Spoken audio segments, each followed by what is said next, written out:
ಹಾವೇರಿ ಜಿಲ್ಲೆ ಹಿರೇಕೆರೂರು ತಾಲೂಕಿನ ಚಿಕ್ಕೇರೂರು ಗ್ರಾಮದಲ್ಲಿ ವಿದ್ಯುತ್ ಶಾರ್ಟ್ ಸರ್ಕ್ಯೂಟ್ ಹಿನ್ನೆಲೆಯಲ್ಲಿ 3 ಅಂಗಡಿಗಳು ಹೊತ್ತಿ ಉರಿದಿವೆ.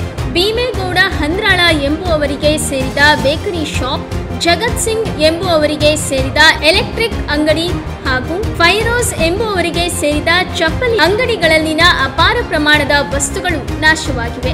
ಸುಮಾರು 50 ರಿಂದ 60 ಲಕ್ಷ ಮೌಲ್ಯದ ಆಹಾರ ಪದಾರ್ಥಗಳು, ಚಪ್ಪಲಿ, ಎಲೆಕ್ಟ್ರಾನಿಕ್ ವಸ್ತುಗಳು ಸುಟ್ಟು ಕರಕಲಾಗಿವೆ.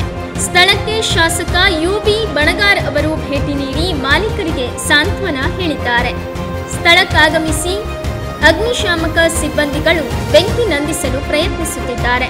ಹಂಸಬಾವಿ ಪೊಲೀಸ್ ಠಾಣಾ ವ್ಯಾಪ್ತಿಯಲ್ಲಿ ಈ ಪ್ರಕರಣ ಜರುಗಿದೆ.